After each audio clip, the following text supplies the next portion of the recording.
Nous allons accueillir maintenant un intervenant tout à fait exceptionnel. C'est un ami, c'est un camarade. Je voudrais ne pas écorcher sa biographie. Il est né en 89, il est père de 3 enfants, a enseigné la philosophie durant 8 ans dans plusieurs lycées. Il est le fondateur d'Academia Christiana, avec lequel l'Institut Iliade a des rapports tout à fait cordiaux. Et aujourd'hui, il est directeur général de l'ACEI, l'Association culturelle d'éducation intégrale.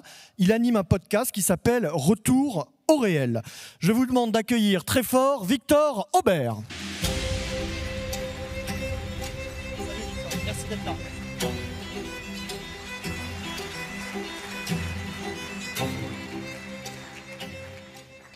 Alors, je suis très ému d'intervenir pour la première fois à cette tribune. J'ai moi-même été longtemps à votre place en étant fasciné par l'organisation et tout l'enthousiasme qui est créé à travers ce colloque et tous les efforts de l'Institut Iliade, dont je voudrais particulièrement remercier et saluer les efforts de tous les bénévoles, de tous les donateurs, de tous les amis de l'Institut Iliade.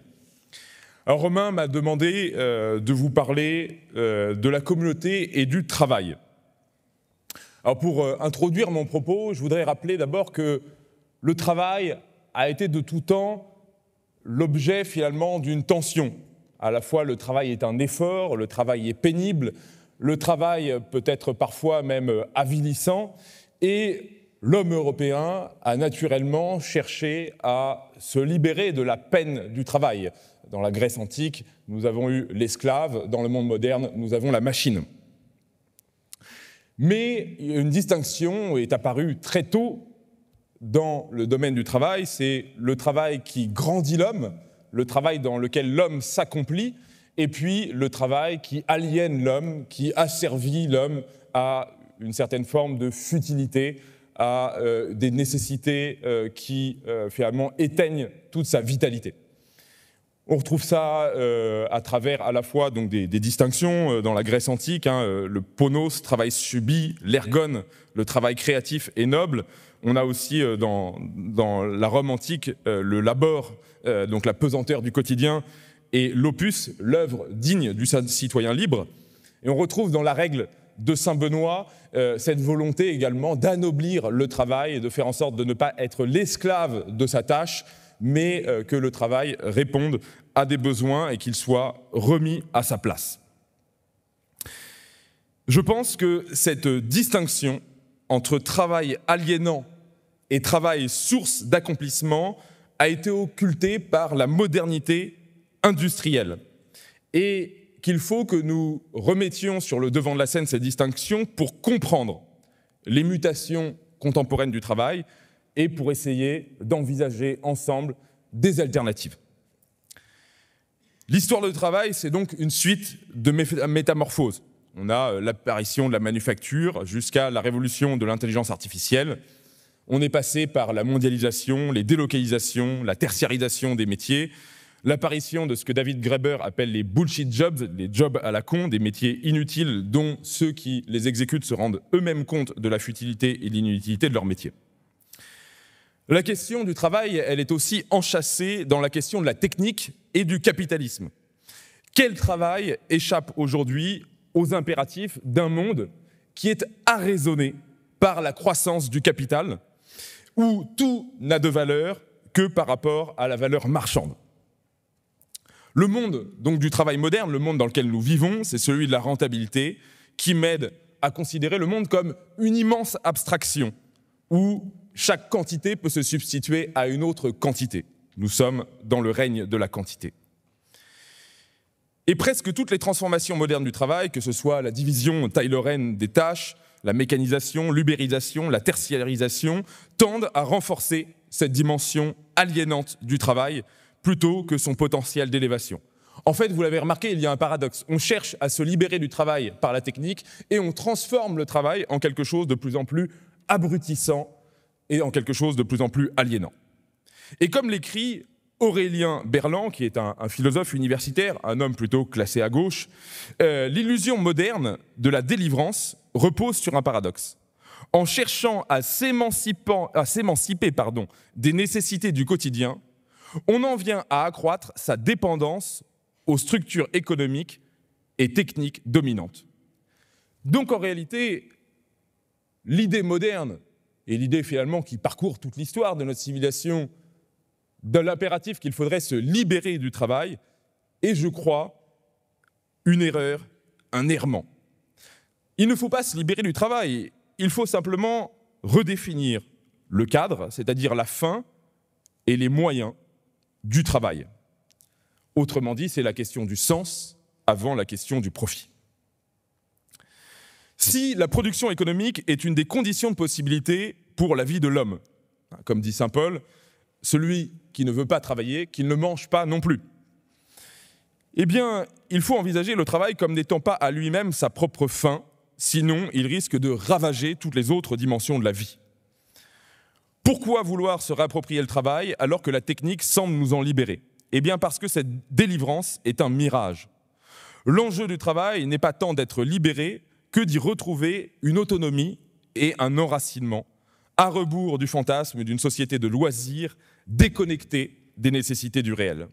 L'homme européen doit donc chercher non pas l'abolition du travail, mais plutôt sa réintégration dans une logique communautaire, locale, où l'effort et la transmission prennent leur sens. Alors maintenant que j'ai introduit mon propos, et vous inquiétez pas, je ne serai pas trop long, je voudrais évoquer avec vous quels sont les problèmes posés par le monde du travail d'aujourd'hui. Nous avons évoqué comme cadre de notre réflexion, comme sujet de nos préoccupations, l'identité et la communauté. Pourquoi ce ne sont pas des lubies d'identitaires, ce ne sont pas des délires d'extrême droite, ce sont tout simplement des soucis humains. L'identité et la communauté sont les bases d'une anthropologie stable, quelles que soient les civilisations. Et force est de constater que le travail moderne est un ennemi de l'identité et de la communauté. La délocalisation du travail coïncide avec le déracinement des peuples et donc leur individuation. Qui aujourd'hui a grandi dans le village de ses ancêtres ? Qui peut affirmer, jurer même, qu'il ne quittera jamais la terre de ses ancêtres à cause de son travail ? Les nécessités économiques contraignent aujourd'hui les peuples européens à mettre leurs attachements à leur patrie et à leur culture sous le boisseau. Parce que travail et engagement politique, surtout quand il est à droite, ne font pas toujours bon ménage. Il faut, dans le monde de l'entreprise, des profils lisses pour des carrières florissantes. La nature même donc du travail moderne déracine et individualise les hommes. Ce sont des métiers sans âme qui ne nécessitent aucune culture, mais des compétences abstraites, un carriérisme qui pousse à écraser ses semblables et à oublier tout scrupule, un système éducatif qui moule des individus conformes aux standards du marché. Le travail est donc indissociable aussi des dynamiques démographiques et géographiques. À l'heure actuelle, la majeure partie d'entre nous est vouée à subir son habitat en raison de principes professionnels. En Europe, c'est le secteur tertiaire qui concentre plus de 3/4 des emplois. Et ces métiers sont, comme je le disais tout à l'heure, ce que David Graeber appelle des bullshit jobs. Toutes les révolutions techniques, que ce soit le commerce en ligne ou l'intelligence artificielle, vont bouleverser les équilibres professionnels contemporains. On sait aujourd'hui que nombre de magasins sont voués à fermer dans les 10 prochaines années, que certains secteurs sont voués à être entièrement restructurés. Sur le plan économique, notre économie nationale est en crise. On peut penser à l'agriculture, on peut penser à l'industrie. Et l'esprit du temps, à travers l'éducation nationale également, la démagogie, a produit aussi, et il faut le reconnaître, et nous en sommes parfois les fruits, et c'est difficile à reconnaître, des générations d'êtres paresseux, incultes, fragiles, qui fuient les responsabilités et l'effort. Le capitalisme donc pousse nécessairement l'économie dans une quête de productivité qui se fait au détriment des salaires, des conditions de travail. On préfère embaucher une main-d'œuvre peu qualifiée, issue des pays les plus pauvres, plutôt que risquer de maintenir des salaires décents. Et dès à présent, la machine concurrence le migrant. L'État-providence lui-même ne survit qu'au prix de prélèvements exorbitants, dont je pense que vous faites tous les frais ici, et donc il décourage les plus ardents entrepreneurs et pénalise gravement nos entreprises. Alors face à ce constat macabre, me direz-vous, que faire? Je vais vous proposer quelques pistes de réflexion et d'éventuelles solutions qui pourraient être les orientations programmatiques de notre camp à la portée de chacun. L'autonomie, ça ne consiste pas d'abord à se donner ses propres lois, dans le cadre du travail, mais d'abord à subvenir à ses propres besoins, à reprendre la maîtrise de nos conditions de vie. La modernité a instauré donc cette séparation artificielle entre d'un côté la consommation et de l'autre côté la production. Autrement dit, nous ne consommons pas ce que nous produisons et nous produisons des choses que nous ne consommons pas. Il faut donc poser la question fondamentale, quels sont nos véritables besoins? Dans une société qui devrait être enracinée, le travail doit donc lui aussi être limité, proportionné aux exigences de la vie bonne. Le travail ne peut donc pas être un absolu qui écrase l'existence, il doit répondre aux besoins vitaux, c'est-à-dire se nourrir, se vêtir, se loger, sans les excès du consumérisme. Une vie, pour qu'elle soit bonne, doit laisser du temps pour l'évaluation de l'esprit, pour la contemplation. Aristote rappelle que le scolé, c'est-à-dire le loisir studieux, est le propre de l'homme libre. S'inscrire donc dans une dimension communautaire et organique, où l'individu n'est pas un simple rouage interchangeable. Le travail moderne n'est donc pas neutre. Il s'oppose aux principes d'identité et de communauté, comme je l'ai déjà dit. Les nécessités économiques nous obligent donc à rentrer dans une logique que nous subissons. Alors vous allez me dire, oui, mais c'est facile, vous allez prôner un retour romantique à un passé idéalisé. Je crois pourtant que, loin de cette vision idyllique, il est nécessaire quand même de retrouver un certain nombre d'éléments qui, dans notre passé, constituent des vertus intemporelles.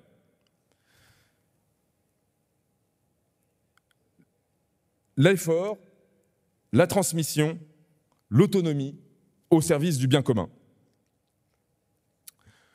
Le travail tel que je considère qu'il devrait être celui que nous voulons et que nous recherchons dans la société que nous voulons créer doit donc recouvrir 3 caractéristiques. Proprement, s'inscrire dans une continuité historique et culturelle.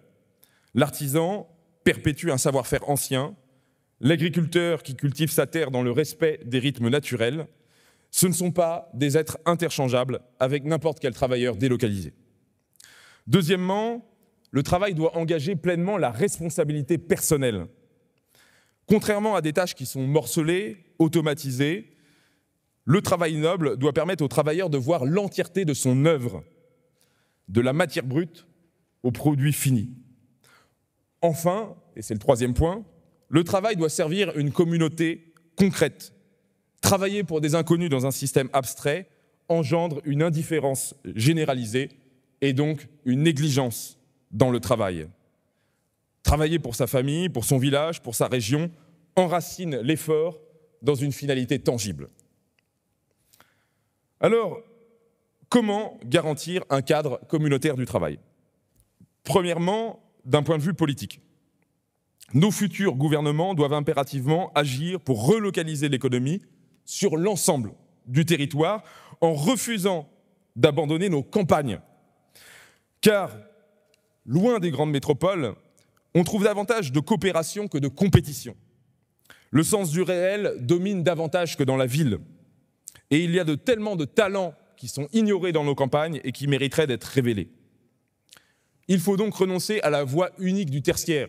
Et donc là, je m'adresse tant aux hommes politiques qu'aux parents. Il faut remettre en valeur les métiers manuels, car notre peuple a de l'or dans les mains. On l'a vu avec la reconstruction de Notre-Dame de Paris. Et nous risquons aussi de perdre ces savoir-faire uniques qui font de la France et de l'Europe une exception dans le monde.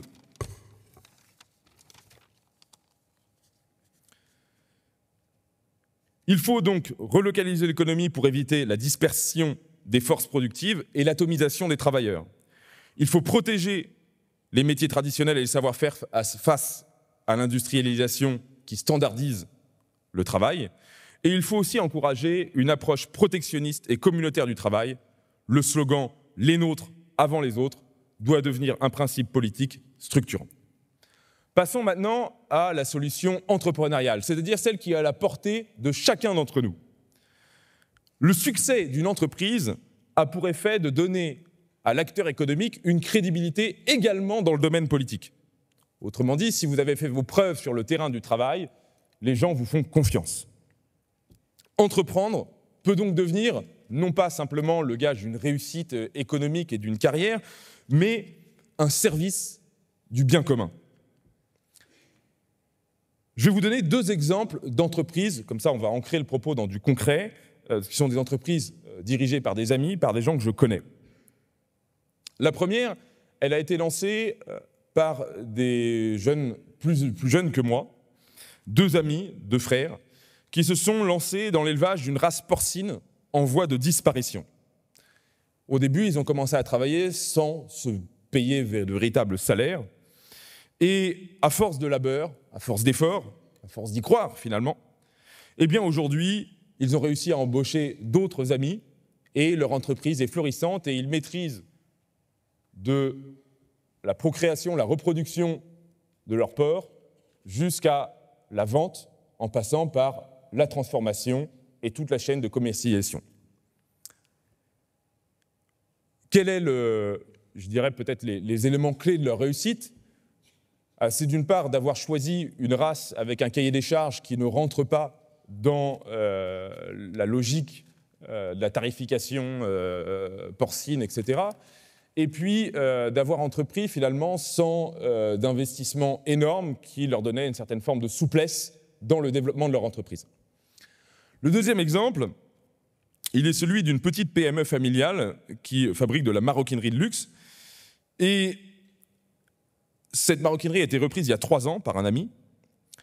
Il réalise des produits entièrement faits à la main avec des techniques ancestrales.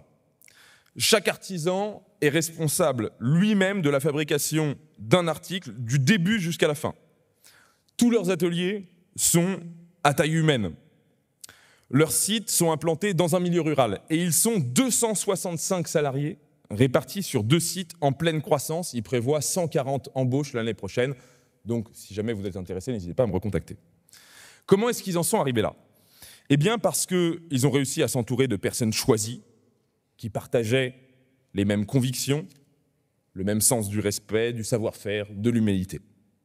Et aussi parce qu'ils accordent une grande importance au travail de leurs artisans et de leurs salariés. Donc, que faire d'un point de vue entrepreneurial? Valoriser les circuits courts, la production locale, travailler pour un marché de proximité, renforcer la solidarité et la résilience sur le plan économique, réintroduire une éthique du travail collectif. L'entreprise ne doit pas donc être un simple outil de rentabilité, mais un lieu de transmission, un lieu d'ancrage. Enfin, les solutions individuelles. Que pouvons-nous faire si nous ne sommes pas des entrepreneurs? J'ai presque fini. Je crois que nous sommes en partie responsables de la crise dans laquelle nous nous trouvons. Est-ce que nous incarnons, et c'est une question qu'il faut se poser à chacun d'entre nous, à l'échelle individuelle, les vertus de courage et de tempérance? Est-ce que nous avons encore le sens de l'effort, le sens du travail bien fait? Je crois que nous devons faire un effort pour nous purger de notre imaginaire lié à la société du spectacle et du loisir. Et pour cela, il faut aussi être capable de trouver un sens dans notre travail. Une fois que nous aurons chacun réussi à trouver une cohérence de vie, nous pourrons l'inculquer à nos descendants. Lyotet considérait qu'une bonne société était une pyramide de chefs. Chacun doit donc, à sa mesure, exercer une autorité, à commencer par l'échelon familial. Je vous appelle tous donc, chers amis, à prendre conscience de vos responsabilités et sachez que cet appel, je le fais également à moi-même. En tant qu'éducateurs, nous devons nous forcer à transmettre et à montrer l'exemple. En tant que travailleurs, en tant que chef de projet, en tant qu'entrepreneur, il dépend de nous d'incarner ce modèle que nous voulons pour notre société en cohérence avec nos idéaux. Posez-vous cette question, travaillez-vous pour l'argent ou pour un but qui transcende les chiffres? Arrivez-vous à partager avec vos collègues l'ambition du service et d'une noble cause? En conclusion, la modernité industrielle nous a donc éloignés de l'essence du travail. Nous sommes devenus dépendants d'un système qui nous promettait la liberté mais qui, au final, nous a asservis. Il ne s'agit donc pas d'abolir le travail, mais de le réorienter vers une finalité noble, l'enracinement, la transmission, la communauté, la vie bonne. Nous avons le choix, soit persévérer dans une logique de dépendance et d'aliénation, soit reconstruire un modèle où le travail devient un outil d'émancipation et de reconquête. En attendant que l'État prenne en main ces problèmes, nous pouvons agir à notre échelle pour créer l'écosystème professionnel que notre camp se doit d'incarner. Ainsi, nous pourrons voir peut-être naître, dans les prochaines années, des entreprises dans nos campagnes, dirigées par des équipes de valeurs, qui partagent un même idéal, qui sont capables de donner un sens à l'œuvre commune. Un cadre communautaire et enraciné, ce n'est pas un idéal sympathique, c'est un impératif de survie. Au travail.